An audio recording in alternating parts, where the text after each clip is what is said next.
This is the North-South line, and it is brilliant.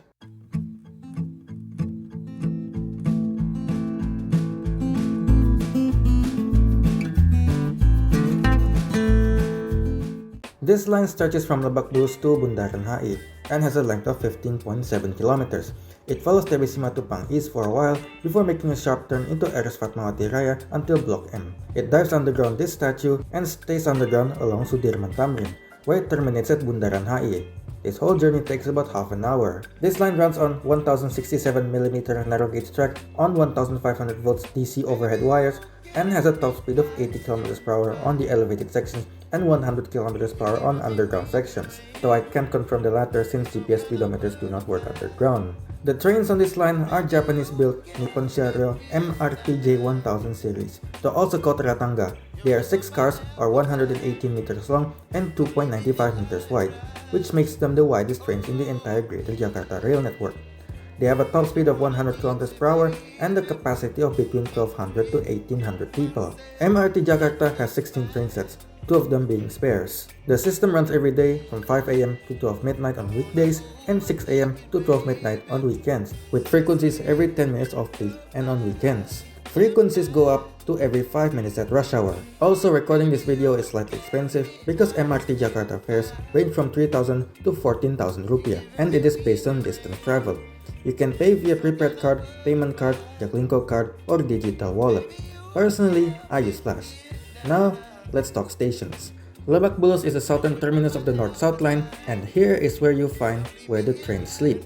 Besides the depot, you have a BRT shelter and a bus stop underneath the station. Both have an insane number of connections.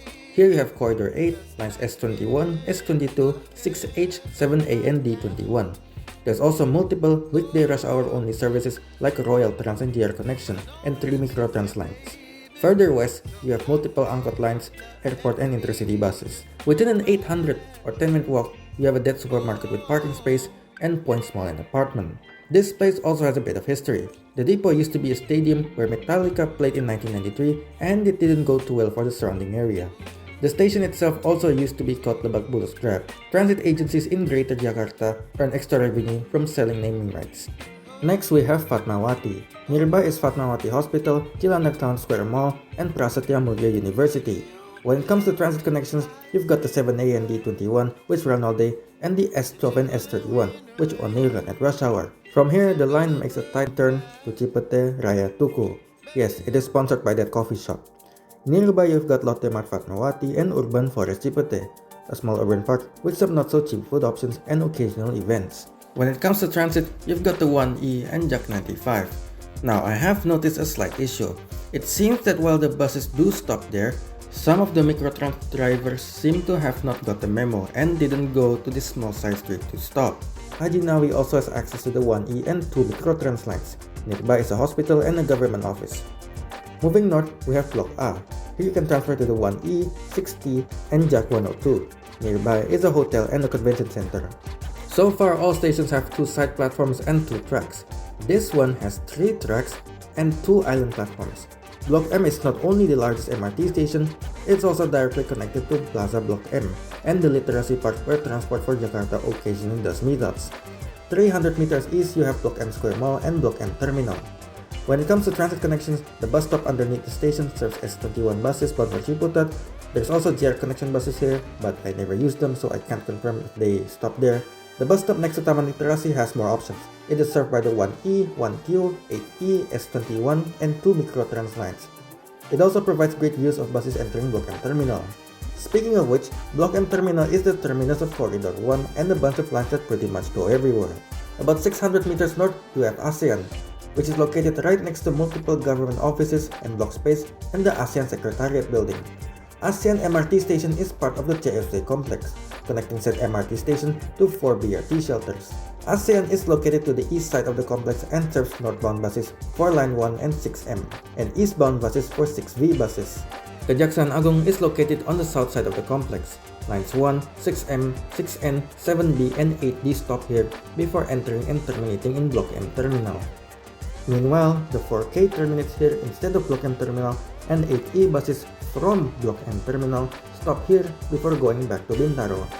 The S21 used to terminate here before it switched to using low-floor metro transbuses, forcing it to now terminate in a bus stop near M Block space, which is about a 150-meter walk away from the JS Way complex. JS Way 2 is located to the west side of the complex and serves lines 1C, 1M, and 1Q in both directions. It also serves 8D buses bound for Joglo and 8E buses bound for Blok M. JS Way 1 is located in an elevated viaduct and serves Corridor 13. All of Corridor 13's lines stop here. The whole complex is tied together by a series of sky bridges, escalators, and some larger rooms with space for shops and exhibitions, and allows for free transfers between Transjakarta lines, though you need to pay again to switch to the MRT and vice versa. After ASEAN, the MRT dives underground, and stations now have a layout of one island platform flanked by 2 tracks. Senayan Mastercard is located near to Bundaran Senayan BRT shelter, which has connections to Corridor 1, lines 1F, 6M, 6V, 9C, and 10H. Nearby is Ratu Plaza, Plaza Senayan, and Senayan City.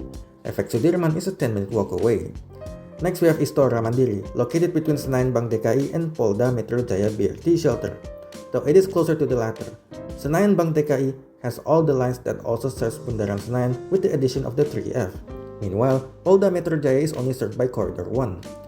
I should also add that nearly all stations along Sudirman Tamrin are also served by various non-BRT, Royal Trans, and GR connection lines.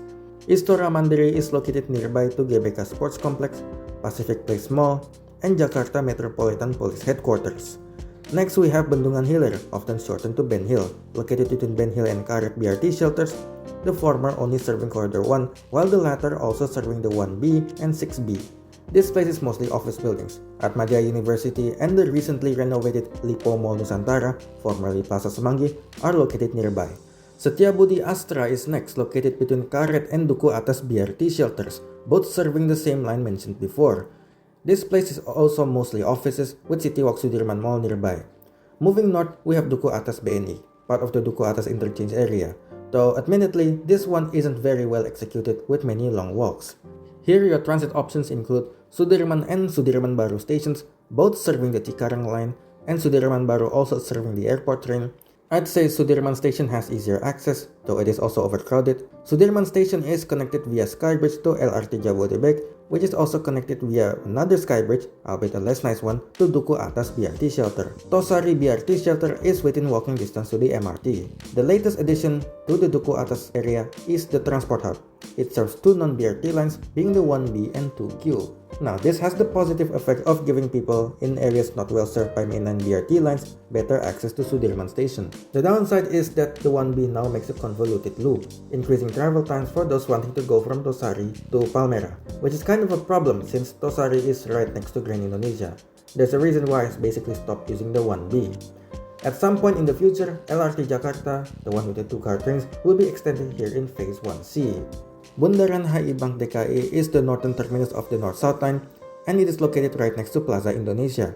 It is also directly connected via stairs to Bundaran HI BRT shelters, serving lines 1, 6A, 6B, and 9D. Currently, the North-South line is being extended to Jakarta Kota, passing by many important landmarks and transit interchanges such as Monas, Harmony, Glodok, and Jakarta Kota. This part of the MRT construction, called Phase 2A, is again split into 2 parts. The Bundaran HI Harmony section is expected to open in 2027, while the Harmony Kota section is expected to open in 2029. Now, for the plans that have not started construction, but are still likely enough that they are frequently mentioned in the media and appear in the Jakarta public transport map. Phase 2B extends the North-South line from Kota to Kampung Bandan and Ancol, a major transit interchange and a tourist destination. Construction is planned to start in late 2026. Phase 3, aka the East-West line, goes from Balarate to Cikarang, with plans to start in the Tomang Medan Satria section. This project would also include a new depot in Rorotan, North Jakarta. Let's hope they also build a station there. The plan was to start construction in August of last year. It's now 2025, so that's concerning. Phase 4, aka the Circle line, follows the notoriously congested TB Simatupang, connecting Fatmawati with either Kampung Rambutan Terminal or Taman Mini Theme Park. There are conflicting sources. Construction is expected to start in 2028. Phase 4, however, has a problem. MRT Phase 4 plans to use the more expensive option of building the whole thing underground, supposedly because the above ground space is going to be used for an elevated road. They never learn. There's also talks to extend the North-South line south towards Ciputat and Pondok Cabe and west towards Bintaro and BSD. The feasibility study of both lines should be done by December of last year. Sometime last year, JUT-P Phase 3 was released, a collaboration between the government of Indonesia and Japan, along with Transport for Jakarta. They suggest that the North-South line is to be extended to Pondok Cabe. The outer ring line is to be extended until it nearly makes a full circle, following the first outer ring road. They also suggest a brand new MRT line from Soekarno-Hatta Airport to Citayam, passing by Pik, Pluit, Esparman, Pejaten, Depok Antasari Highway, and Cipayung. The JUT-P map also includes a bunch of proposed LRT, local train, and even tram lines, but that's for another video. What we can agree on is Jakarta is late, incredibly late, and late beyond belief in building rapid transit. But is also Jakarta too slow in building rapid transit? Including all MRT and LRT lines, and as of 2025, Jakarta has 65.8 kilometers of rapid transit, split between 57 kilometers of MRT Jakarta, 5.8 kilometers of LRT Jakarta, and 44.3 kilometers of LRT Jabodebek. Construction began in 2013, meaning that in the span of 12 years, Jakarta builds 5.5 kilometers of rapid transit every year on average. Let's compare this to Singapore, whose MRT started construction in 1983 and has a system length of 242.3 kilometers. In a span of 42 years, Singapore has built 5.8 kilometers of track a year. Another Southeast Asian country with a large rapid transit system is Bangkok, including the BTS, MRT, SRT, and airport rail link. Yes, I'm including commuter rail because they actually built new track unlike the KRL commuter line. That gives a total system length of 368.6 kilometers. Construction began in 1992, which means that in a span of 33 years, Bangkok was building 11 kilometers of rapid transit every year. So yes, Jakarta is a bit slow. In of itself, it's not that slow, but when you consider how late we are into the MRT party, we should be rivaling Bangkok in speed. Here are some short-term fixes that transit agencies can do tomorrow to improve MRT user experience. Why do Royal Trans and JR connection buses not run on weekends? The MRT is surrounded by malls and other tourist destinations: Point Square, Cilandak Town Square, Urban Forest Cipete, Blok M Plaza, Blok M Square, Plaza Senayan, Senayan City, Ratu Plaza, FX Sudirman, Pacific Place, GPK Sports Complex, City Walk Sudirman, Lipo Mall Nusantara, Chilex Sudirman, Agora Tamrin 9, Grand Indonesia, and Plaza Indonesia. I want to see the S12, S14, S31, D32, Damri SDC Lebak Bulus, Damri Candi Sawangan Lebak Bulus, Gladbus Cendana Residence Lebak Bulus, and Gladbus Geraha Raya Lebak Bulus to run every day from 5 AM to 10 PM, with at least hourly departures. Also reactivate the S41. Another suggestion is to make a new line called the D12, which goes from Terminal Depok, passes by Jalan Raya Sawangan, enters the highway, exits at Cilandak, and goes to Lebak Bulus, quickly connecting population-dense Depok with the MRT. As of 2020, Pancoran Mas is home to 245,000 people. On the other side of the line, I want line 14A to be extended to Bundaran HI.